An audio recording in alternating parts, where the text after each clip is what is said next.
é muito engraçado, que é lógico, independente dele ser filho de europeus ou não, essa coisa do discurso nacionalista, tem aquela frase, né, que o nacionalismo é o último refúgio dos canalhas. E realmente, né, ele bate no peito e fala que é brasileiro, só que ele né, trabalha para empresas de veneno, que são gringas, e de armas, que são gringas. Toda essa produção, teoricamente, essa produção de soja, que depende desse veneno, também vai para fora do Brasil, não beneficia em nada o Brasil. Então, né, e o índio, que preserva a água, que protege ali a biodiversidade local, que mantém aquela área daquela forma por milhares de anos, o índio, está trabalhando para o interesse estrangeiro, de ONGs que estão de olho no nosso minério. Então, como é que esse cara consegue propagar esse discurso na Câmara dos Deputados e convencer outros deputados?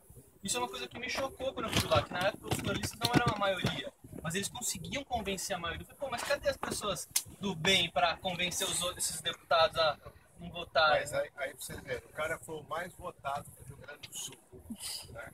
E eles crescem por quê? Por exemplo, nós fizemos toda aquela mobilização do Beta Dilma, eu tive a sorte de criar essa campanha.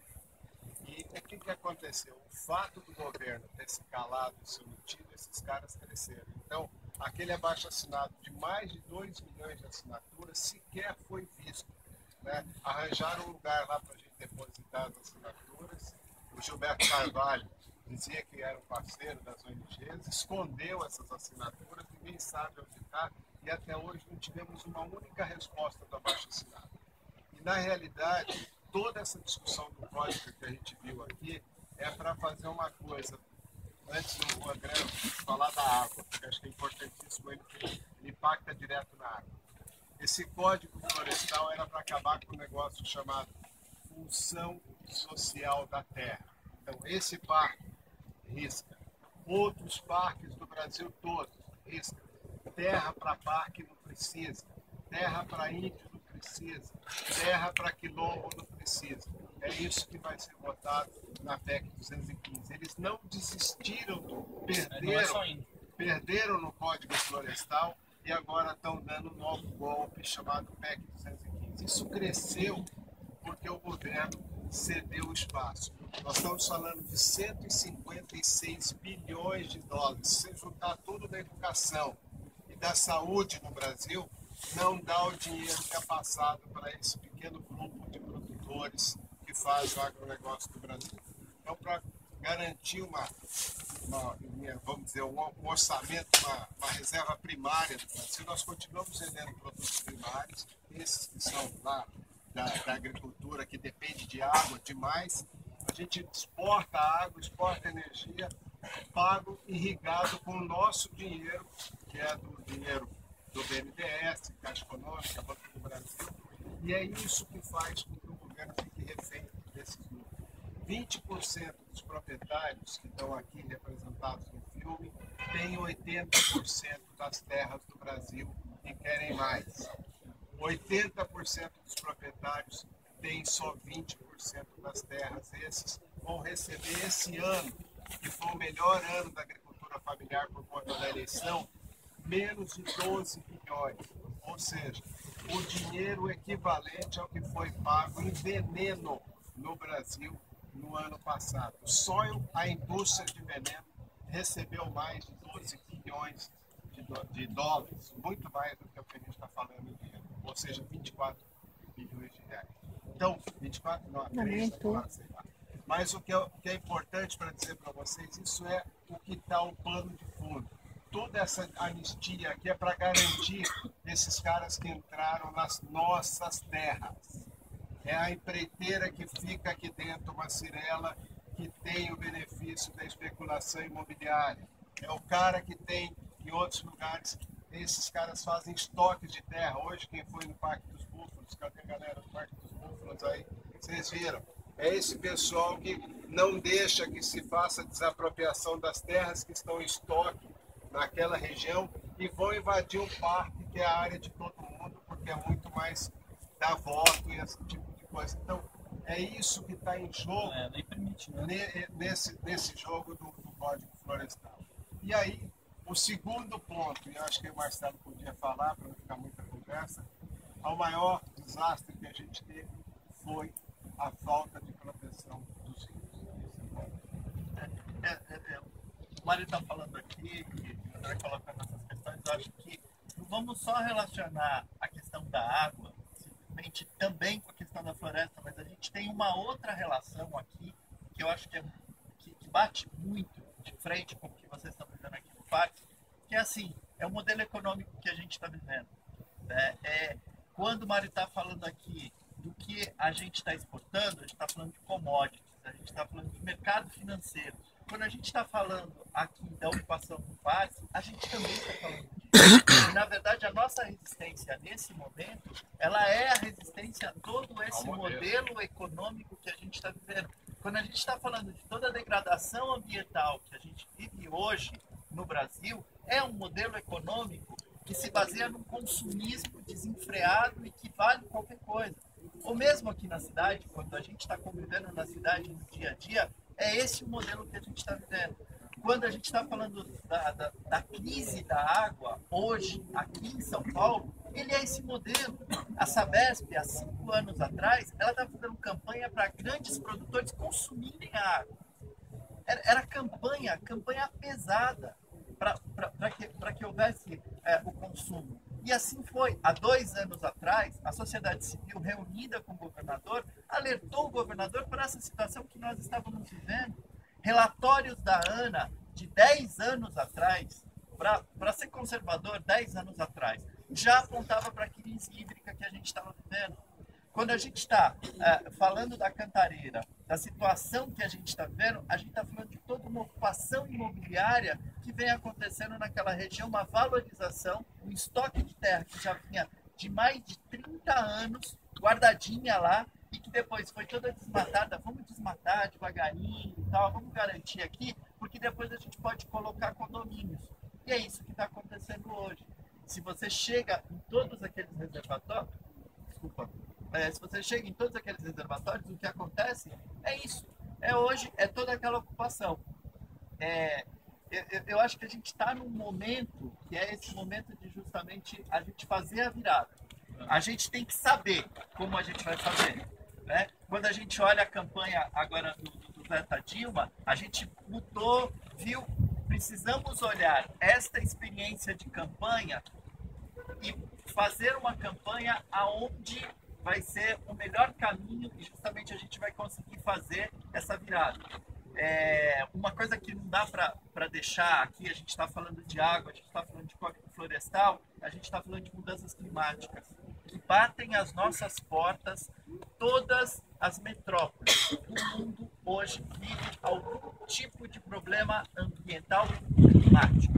Não importa se essa capital ela está no norte ou ela está no sul, mas hoje ela vive algum problema ambiental climático.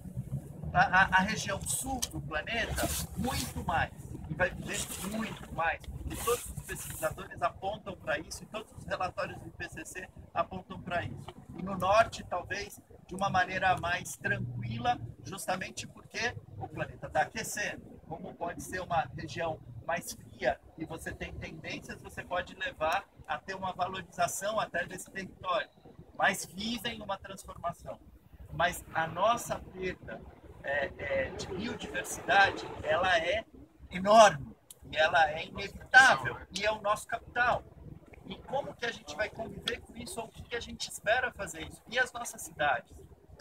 Tá claro que floresta e cidade, elas têm que se conversar, uma depende da outra para que estejam aqui.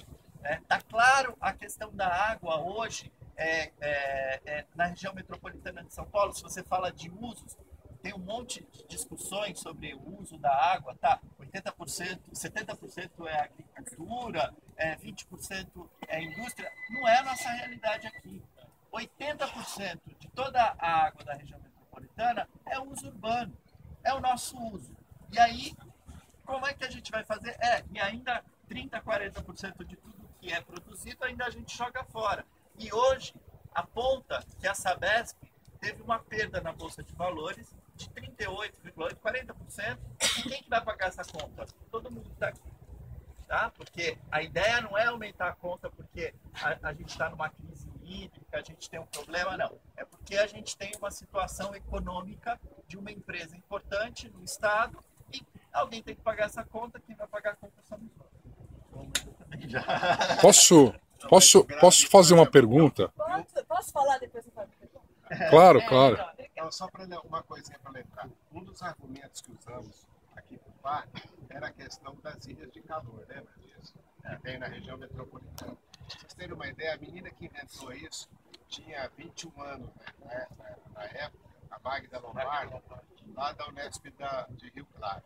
E quando ela inventou isso, todo mundo tirava o mal barato na cara dela. Ela foi, insistiu, perseverou, hoje já é doutora aí, tudo quanto é lugar do mundo, 10 lugares do mundo, e o conceito de ilhas de calor é que pode sustentar a nossa briga aqui. Então nós temos que usar muito dessa coisa do conhecimento, da mesma forma que a gente tentou trazer para o Código Florestal, trazer na ESDAL, a Sociedade Brasileira para a Proteção da Ciência, tudo isso para não virar papo de ambientalista, dos malucos, bicho grilo e tal desse tipo. É muito importante ter essa sustentação numa briga como essa. E isso tem a ver com o que a gente está falando.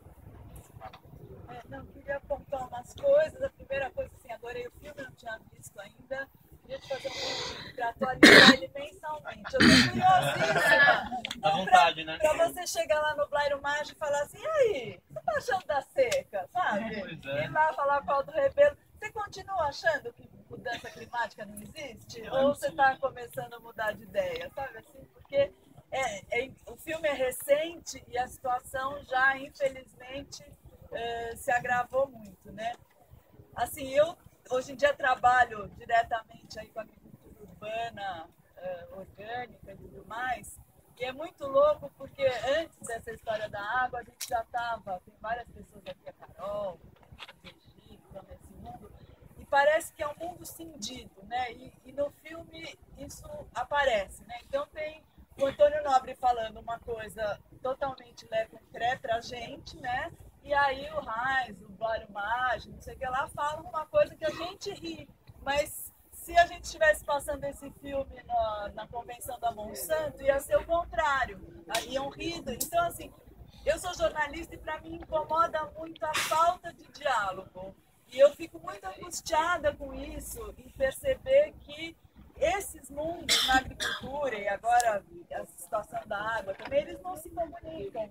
E infelizmente o nosso governador, a nossa presidente estão na bolha de lá, né? Então, assim, esse conhecimento daqui, ele não consegue influir na bolha de lá. Pessoas que têm feito reunião com ele contam coisas horríveis, né? Que ficar rezando para chover e tal, não tem nada contra rezar. Eu acho super assim, bacana se a pessoa quer rezar, mas mesmo quem estuda textos religiosos, né, a orientação nunca foi não plante nada, fique rezando, né? Assim, os textos antigos eles são mais sábios que isso, então parece que a gente anda para trás. Quando aparece aquele senhor... O trabalho dignifica o homem, tem que trabalhar para a coisa acontecer. Quando aparece aquele senhor que elaborou lá os códigos florestais, fez aquele grupo de trabalho, não, como a gente era mais inteligente, né? E agora, infelizmente, a coisa andou para trás. Eu queria só comentar uma coisa assim, hoje em dia eu trabalho em praça, né? Em espaço público, em 2 lugares, aqui na Lapa do Cristo e na Lapa das Corujas. E eu sou jornalista, continuo sendo jornalista. Só que, assim, faz muito tempo também que os ambientalistas vêm falando, e acho que tem que continuar a falar, né? Porque finalmente nós estamos começando a ser ouvidos, mas eu tenho percebido que a enxada é um instrumento de comunicação muito mais forte do que a caneta. Porque, assim, as pessoas ficam tão perturbadas que elas começam a pensar. E quando a gente fala, elas já têm aquele... Não sei se vocês frequentam churrasco, infelizmente, de vez em quando tem que frequentar churrasco de família e tal. E as conversas, assim, são do outro mundo, né? Então, assim, todo mundo que está aqui tem um trabalho também, mesmo nesse ciclo próximo da gente.